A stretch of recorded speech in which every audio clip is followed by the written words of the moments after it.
दुष्ट काका। एक गांव में भोलू अपने माता पिता के साथ रहता था।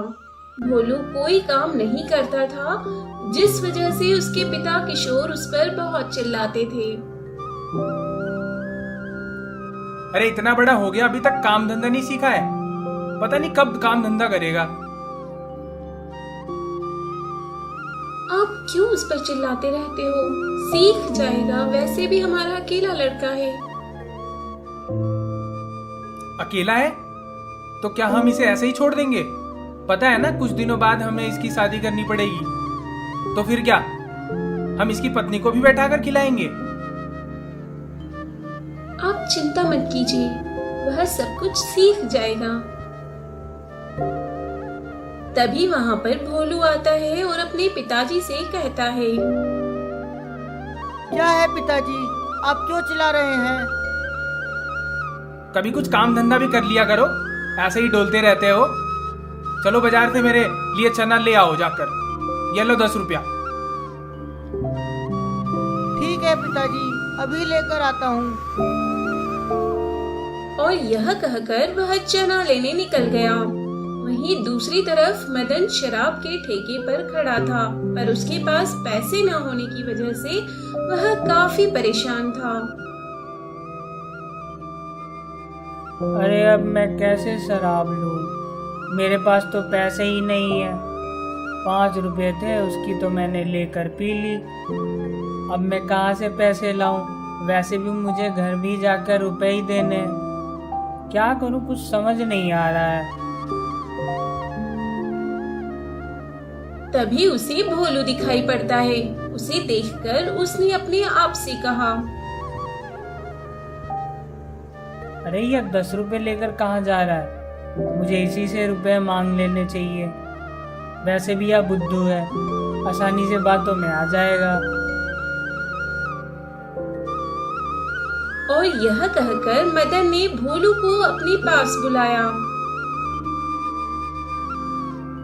अरे भोलू, इधर तो आना, मुझे तुमसे कुछ जरूरी काम है। हाँ हाँ काका, अभी आया। और यह कहकर वह मदन के पास गया। बताओ काका, क्या है? आपने मुझे क्यों बुलाया? क्या बताओ भोलू, तेरी काकी की तबीयत बहुत ज़्यादा खराब है और मेरे पास पैसे नहीं है। क्या तुम मुझे रुपए दे सकते हो? मैं तुझे कुछ ही दिनों में लाकर रुपए दे दूंगा। पर यह रुपए तो मुझे पिताजी ने चने लाने के लिए दिए हैं। अरे बेटा, किसी की मदद करना पुण्य का काम होता है। हाँ, आप बिल्कुल ठीक कह रहे हैं। लीजिए, मैं पिताजी से कह दूंगा। इसके बाद वह मदन को 10 रुपए देता है और वहां से घर आ जाता है। घर आने पर किशोर ने भोलू से कहा, अरे भोलू, चने कहाँ है? वो चने तो मैं नहीं लाया। क्यों नहीं लाया? क्योंकि मदन काका ने रुपए ले लिए, क्योंकि उनकी पत्नी बीमार थी, इसलिए। क्या तू उस मदन को रुपए दे आया? तेरा दिमाग तो खराब नहीं है? अजी क्यों डांट रहे हो? उसने तो अच्छा ही काम किया है। हाँ, तुमने ही तो उसे बिगाड़ कर रखा हुआ है। अब यह घर में 1 मिनट के लिए भी नहीं रह सकता है। अजी क्या कह रहे हो? यह कहाँ जाएगा? मुझे नहीं पता, यह कहीं भी जाए, पर अब मेरे यह घर में नहीं रह सकता। चल निकल जा मेरे घर से। ठीक है, मैं जा रहा हूँ। जहाँ पर मेरी इज्जत न हो, मैं वहाँ पर नहीं रह सकता हूँ। हाँ हाँ जा, किसने रोका है तुझे? ठीक है, मैं जा रहा हूँ। और ये कहकर वह वहां से चला गया। चलते चलते वह जंगल में पहुंचा। तभी उसे एक पेड़ के पास बहुत बड़ा पतीला दिखाई दिया और उस पतीले के नीचे 50 रुपए का नोट था। ये देखकर उसने कहा, अरे वाह, मुझे तो 50 रुपए मिल गए। पर यह यहाँ पर किसने रखे? और यह पतीला यहाँ कहाँ से आया? मैं कहीं से नहीं आया हूँ। तुम इन 50 रुपए को उठा लो और मुझे भी अपने साथ ले चलो। क्या तुम बोल रहे हो? और तुम बोल कैसे सकते हो? क्योंकि मैं जादुई पतीला हूँ, इसलिए अब तुम मुझे अपने साथ ले चलो। यह सुनकर गोलू उसे अपने साथ घर ले आया और अपनी माँ से कहा, यह लो माँ, 50 रुपए, आप इन्हें रख लो और इस पतीले को भी रख लो। अरे इतना बड़ा पतीला कहाँ से मिल गया तुझे और किसका है यह? मुझे नहीं पता माँ, पर इस पतीले ने मुझसे कहा कि मैं इसे घर पर ले चलूं। यह क्या कह रहा है? पतीला भी कहीं बोल सकता है? नहीं, मैं सच कह रहा हूँ। इसी ने मुझसे कहा था और यह कह रहा था कि यह जादुई पतीला है। इसी ने मुझे 50 रुपए दिए हैं। अरे मेरे बेटे, तू बिल्कुल भोला है, ऐसा कुछ भी नहीं है, तुझे भ्रम हुआ होगा। वैसे इस पतीले में हम बिरयानी बना सकते हैं। ठीक है माँ, जैसा आप कहो। इसके बाद गीता उस पतीले में बिरयानी बनाती है। बिरयानी बहुत ही स्वादिष्ट बनती है। इसके बाद वह अपने बेटे से कहती है, तुम इस बिरयानी को खेतों के पास ले जाकर बेच आओ और सबसे 2-2 रुपए लेना। ठीक है माँ, जैसा आप कहो। इसके बाद वह खेतों के किनारे पहुंच गया और बिरयानी बेचने लगा। अरे भाइयों, बिरयानी ले लो, स्वादिष्ट स्वादिष्ट बिरयानी। अरे कितने की है बिरयानी? 2 रुपए की प्लेट है। क्या 2 रुपए? चलो कोई बात नहीं, भूख लग रही है, चलो 1 प्लेट लगा दो। ठीक है, अभी लगाता हूँ।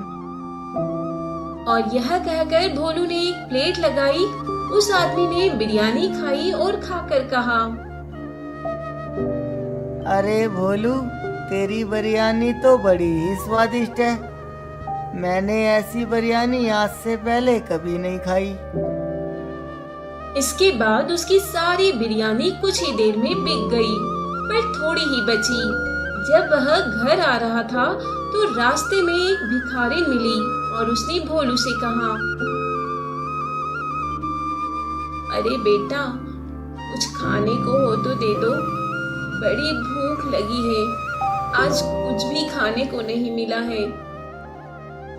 ठीक है, मैं अभी देता हूँ। और यह कहकर भोलू ने उसे बिरयानी दी। बिरयानी खाने के बाद उसने भोलू से कहा, तुम हमेशा खुश रहो और तुम्हारी ऐसी ही तरक्की होती रहे। यह सुनकर वह बहुत खुश हुआ और घर पर आ गया। घर पर आने पर उसने अपनी माँ से कहा, अरे माँ, आज तो सारी बिरयानी बिक गई और यह लो रुपए। अरे वाह, मेरे बेटे की पहली कमाई, मैं इनको संभाल कर रखूंगी। वही धीरे धीरे समय गुजर रहा था और एक दिन गोलू घर पर आया था। तभी वहां पर किशोर आ गया। किशोर को देखकर वह छुप गया। इस पर किशोर ने कहा, मुझे पता है बेटा, तू यहीं पर है, मेरे सामने आ जा, मैं तुझे कुछ नहीं कहूंगा। यह सुनकर भोलू सामने आ जाता है और किशोर अपने बेटे से कहता है, मुझे बहुत खुशी है कि तू कमाने लगा है, इसी तरह आगे बढ़ता रहे। यह सुनकर गोलू बहुत खुश हुआ और एक दिन जब वह बिरयानी बेचने गया तो उसे मदन मिला। मदन ने भोलू से कहा, अरे भोलू, तेरी बिरयानी इतनी अच्छी कैसे बनती है? अरे काका, ये सब एक पतीले का कमाल है। क्या? पतीले का? ये तो बहुत अच्छी बात है। इसके बाद भोलू वहां से चला गया। वहीं मदन ने उस पतीले को चुराने का सोचा। जब रात हुई तो मदन उसके घर पर उस पतीले को चुराने के लिए आया। मदन ने जैसे ही उस पतीले को उठाया तो पतीले ने उसे जोर का झटका दिया, जिससे वह दूर जाकर गिरा। इस पर उसने फिर से पतीला उठाने की कोशिश की तो उसे फिर से जोर का झटका लगा, जिससे मदन की कमर टूट गई और वह जोर जोर से चिल्लाने लगा। जब चिल्लाने की आवाज गीता के कानों में पड़ी तो वो किशोर से बोली, अरे इतने समय कौन है? अजी सुनते हो? बाहर के कमरे से आवाज आ रही है। अच्छा चलो हम लोग चलकर देखते हैं। इसके बाद वह सभी लोग उसी कमरे में आए तो मदन दीवार के सहारे पड़ा हुआ था। मदन को देखकर भोलू ने उससे कहा, अरे काका, आप यहाँ क्या कर रहे हैं? अच्छा, इसका मतलब आप पतीला चुराने आए थे, इसलिए इसके बारे में पूछ रहे थे। हाँ, तुमने तो बिल्कुल ठीक समझा, पर इस पतीले ने तो मुझे ही धो दिया। बहुत अच्छा हुआ, अब यहाँ से भाग जाओ, वरना हमसे बुरा कोई नहीं होगा।